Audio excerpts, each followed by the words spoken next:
Assalamualaikum warahmatullahi wabarakatuh. Halo sahabat ilmu, saya kembali lagi membahas kunci utama dalam memahami hadis Nabi. Siapa yang menyampaikan dan bagaimana proses penyampaian tersebut? Penting sekali karena kalau sekuat apapun isinya, kalau penyampaiannya diragukan, maka hadisnya itu juga lemah.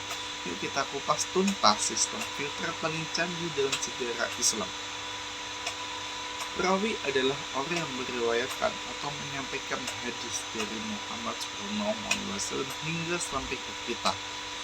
Untuk memastikan hadis itu benar, seorang perawi harus memenuhi dua syarat utama yang sangat ketat. Yang pertama, keadilan. Orang itu harus jujur dan dapat dipercaya kredibilitas moralnya. Yang kedua, kekuatan ingatan. Orang itu harus teliti dan cermat dalam menjaga teks hadis. Transmisi hadis adalah proses periwayatan, yaitu cara hadis dipindahkan dari mulut ke mulut, dari generasi ke generasi, sampai akhirnya dibukukan. Ini adalah rantai emas yang menghubungkan kita dengan Nabi Muhammad SAW. Para ulama menggunakan metode khusus untuk menerima hadis. Ada 8 metode ulama, tapi kita hanya membahas 3 yang paling sering kita temui atau yang paling sering kita dengar. Yang pertama, sama atau mendengar. Metode tertinggi, perawi mendengar langsung dari guru yang membacakan hadis. Ini seperti kita mendengarkan dosen di kelas. Yang kedua, R atau membaca di hadapan guru. Murid membaca teks hadisnya sendiri, sementara guru hanya mendengarkan dan mengoreksi. Yang ketiga, ijazah atau izin. Guru memberikan izin kepada murid untuk meriwayatkan hadis darinya, meskipun murid belum tentu mendengar semua hadis tersebut secara langsung. Inilah ilmu yang menjadi jantung kritik hadis. Yang pertama, al-jahl, artinya mencela atau menilai cacat, yaitu menyebutkan sifat-sifat perawi yang membuatnya tidak layak diterima hadisnya. Misalnya, pembohong atau pelupa. Artinya yaitu al-ta'dil, artinya memuji atau menilai yang adil. Dia menyebutkan sifat-sifat perawi yang menunjukkan ia layak dan dapat dipercaya. Misalnya, dia itu jujur dan teliti.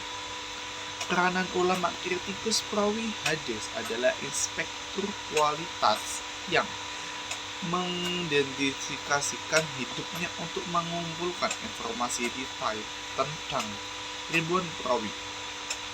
Dari siapa gurunya, siapa muridnya, bagaimana ingatannya saat tua, apakah dia pernah berbohong, dan sebagainya. Karena mereka, kita tidak bisa membedakan mana hadis yang sahih dan mana yang palsu atau lemah.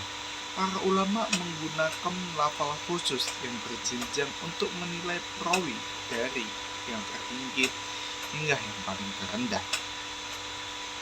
Tingkat tertinggi yaitu takdil atau pujian. Dia adalah orang yang paling kuat hafalannya. Itu dari hadis pastinya sahih. Yang tingkat rendahnya itu al-jahl atau celaan. Seperti contoh, hadisnya tidak dapat dijadikan hujjah, itu di dalam dasar hukum, yaitu tingkat terendah, yaitu al-jahl, paling tercela. Dia adalah pendusta, kadzab. Hadisnya pasti maudhu atau palsu.